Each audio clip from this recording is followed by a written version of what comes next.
Hey guys, and welcome to another episode of Beyond Delivery. Man, it's been a week. I'm here with another episode for you guys, and today we're going to talk about security guards. Now, I know it's a lot of people out there who have done security work or who maybe work in security, and I always wondered if like strange things happened, on the job when you working as a security guard, maybe like second shift or a graveyard shift.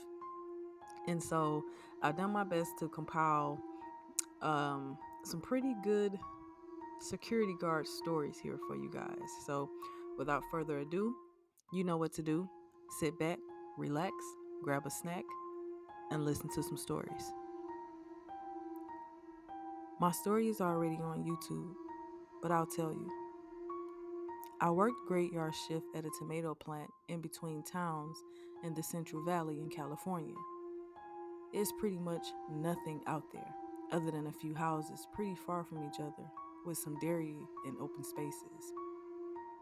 I used to smoke and I would watch Netflix or listen to podcasts in between rounds. There's literally no one out there at all. I worked there a little over 5 years and never did I see someone walk out there. Behind the guard shack, there is an open field. I step out to smoke and I'm watching something on my phone. I hear someone talking and laughing behind the guard shack. I dismiss it as it's just the wind or voices carrying from the dairy down the road. I keep hearing laughing and giggling, so I decided to peek around the side. You have to understand, I grew up in an area that many would consider ghetto. Grew up around gangs and then joined the military. I'm not saying I'm a tough guy by any means, but it takes a bit to scare me. Anyway, I look around the side of the small building and didn't see much, just the open field. I take a drag from the cigarette I'm smoking and tell myself I'm hearing things. I hear giggling again and take a couple of more steps, and I swear I almost shit myself. I see two little kids in the middle of the field talking and giggling together. It looked like a little boy and a little girl, no older than 7 to 10 years old. I'm wondering what the fuck is going on and how did they get there? I squint my eyes to make sure I'm not seeing things. All of this happened within seconds, but it felt like an eternity. Like I said, I couldn't believe it. They were almost see through, and the clothes looked old, like early 20th, late 19th century clothes. Then I noticed that it looks like they only have a body from the waist up. Can't really see their legs. Just then, they got quiet. They turned to look in my direction, almost like they realized that I was watching them. When they did that, they had no freaking eyes, just dark holes where their eyes are supposed to be. Once again, like I said, this all happened within seconds, no more than a minute after seeing them. I felt this cold feeling to my bones and seriously got freaked out and got the hell out of there.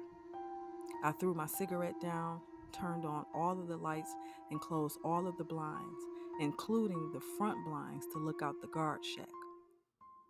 Those blinds had never been closed the whole time I worked there. I was almost shaking and felt this uneasy dread. I said a quick prayer and started trying to call my wife to see if she would pick up. Once again, I worked the graveyard, and this was only about 2:30 to 3 a.m. So I still had half my shift. I didn't do a single round the rest of my shift until the sun came out. I called and texted my wife, but she was out. I tried watching something funny on Netflix or listened to a funny podcast like Joe Rogan. The whole time I worked there, I never before that night or after that night see something like that. I tried to look up what kids with black eyes were, but just kept feeling the same way I felt that night, and I just let it go. It took me a while for me to process what happened, and I finally told my wife, and she finally convinced me to submit it to a couple of channels I used to listen to.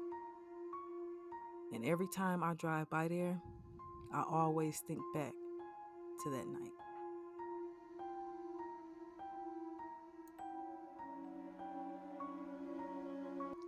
I want to start by saying, until this day, I don't know if this was a ghost or not.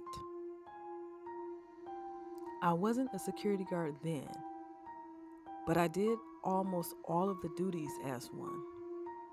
I worked as a manager at an event center, and it was my job to lock up, secure the building every day. Looking back on it, I wish we had security. It wasn't unusual for us to see the occasional spooky thing at this job, lights flickering, stuff being out of place, but this was something different. It started with a few doors found unlocked by the opener. Naturally, as the manager, I got for it and was told I missed these doors. Then it happened more and more frequently, and I still got blamed. Until one day, my immediate supervisor found the door unlocked. However, I didn't work the day before. He had locked up himself. He gave me orders that day. Everyone was to stay in the office at the end of the day, so him and I lock up together personally. So we did. Same thing happened. Next day, I was for sure going to get fired by my boss. But he came to my side and said something was fishy and he'd quit if they fired me. Naturally, he saved my job, but we didn't know what was causing this until one day we found something under the bleachers. A tarp, food wrappers, snacks, empty bottles set up as if someone had been sleeping in there. We took pictures and went to our immediate supervisor. They still managed to write it all off. Looking back on it, the girls would feel eerie walking through that area, and some didn't want to work alone. We never got a definite answer to it, as if it was a ghost or someone living there. They even doubled down on writing it off the second we uttered someone could have lived in it. I can only come up to 3 conclusions. Someone did this on purpose to get me fired, a ghost or someone living in there. Not the most conventional ghost story, but it was freaky not knowing who or what it was.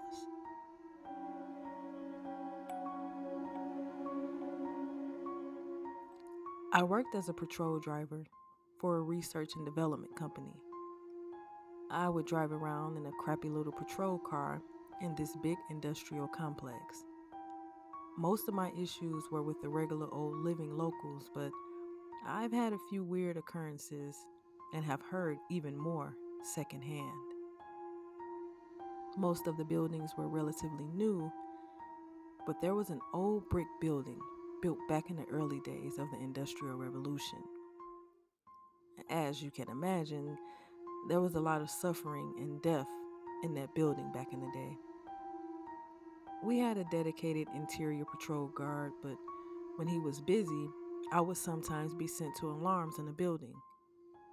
One night around 2 in the morning, I was sent to a motion sensor alarm in the mill building. I walked around for a few minutes until I finally found the source of the alarm. It turned out to be a dead sensor. But as I was leaving, my flashlight kept turning off. It wasn't dead, but it would turn off every few seconds.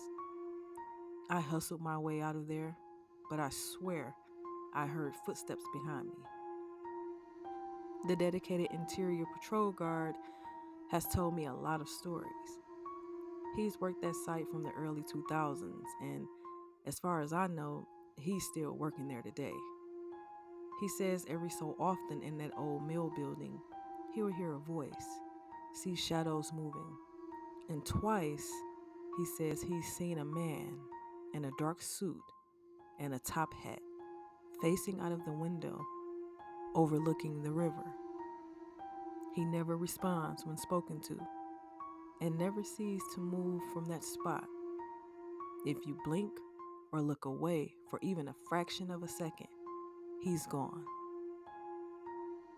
How much of that story is true and how much is an old man trying to scare the young new guy, I'm not sure. But I know it scared the hell out of me, and it still does.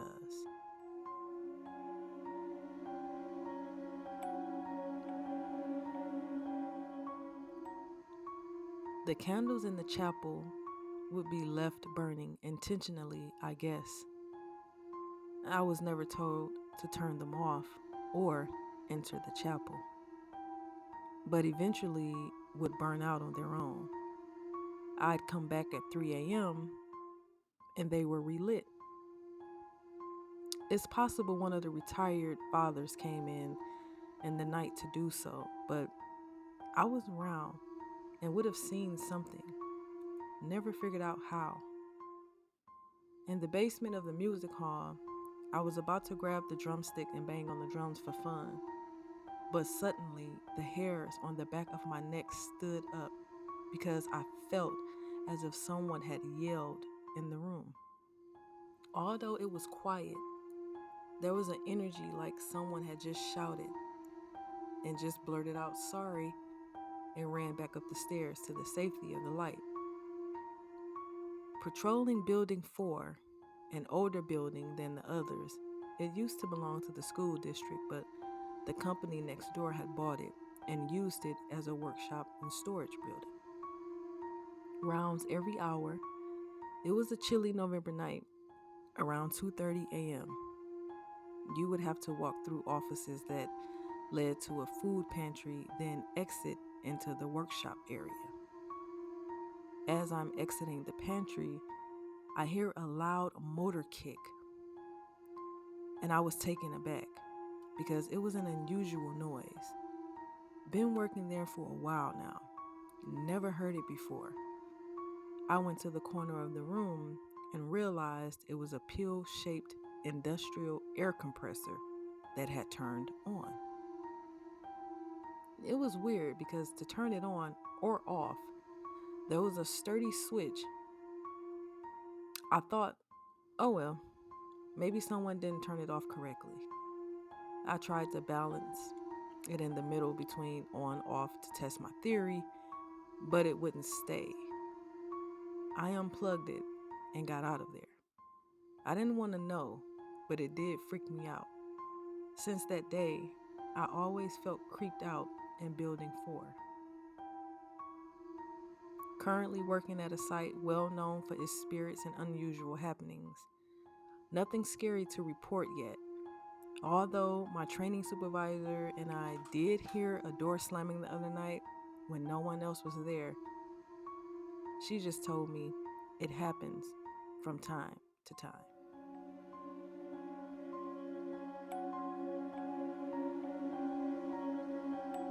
I was working a 12-hour shift in a government building that's near a graveyard. No tombstones, just a former location.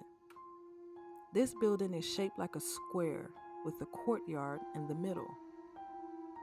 At 2 a.m., I was starting to feel tired, so I decided to do a round to wake me up. All the janitors had left, and it was just me in the building. It's a 5-story building, so I start on the 5th floor and turn out the lights and lock the doors. I walked all the floors from the 5th floor to the basement. When I returned to the 1st floor, I went to a courtyard to get some air as the rounds didn't really help. All of the office lights were back on all of the floors. When I went back through again, there was no one on the floors.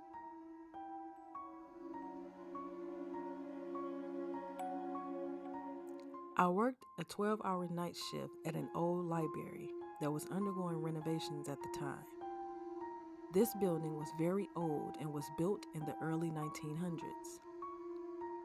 The site office where we sat was in the basement, and it was very cold and dingy. I arrived early from my shift one night to relax and enjoy a cup of coffee before the night began. One of the foremen sees me sitting in the office and says to me, "Did you know where you're sitting?" They had to extract coffins from the ground before they built the library. I never felt the same way working there again after that. Apparently, the site was a Covenant Catholic school before the library. A few nights after that, I would experience strange feelings like I'm being followed or something during my patrols. One night, after finishing my patrol, I go back into the office in the basement, and not 2 seconds after I sit down, I hear a window break upstairs. I was so freaked out. I ran outside and walked around the building to see if anyone was around. Nobody. This was after 3 a.m., so it was very quiet. Other nights I would hear things fall to the floor. Just a very chilling experience working there. I've worked security at all kinds of sites and never experienced anything like that place. Well, guys, these are just a few of our security guard stories. Please know that there will be more, because I really get a kick out of reading these stories. I like listening to security stories and funeral home stories, and all of the creepy things that could go on in like a funeral home, or if you a guard on a night shift or of a school or some type of building. Like all of the things that we look at it and it's like we suspect that something could be happening, but we really don't know. So it's really cool for people to share their stories and their experiences, and just to kind of let other people know too that if you are experiencing something like this, you're not crazy. Well, I hope that gave you guys a fright. I'm pretty sure it gave me one. Well, I'm going to let you guys go. Be sure to like, subscribe, and comment. And definitely know that we'll be back soon with more Beyond Delivery. And if you want your story read on Beyond Delivery, then send your stories to beyonddelivery3@gmail.com.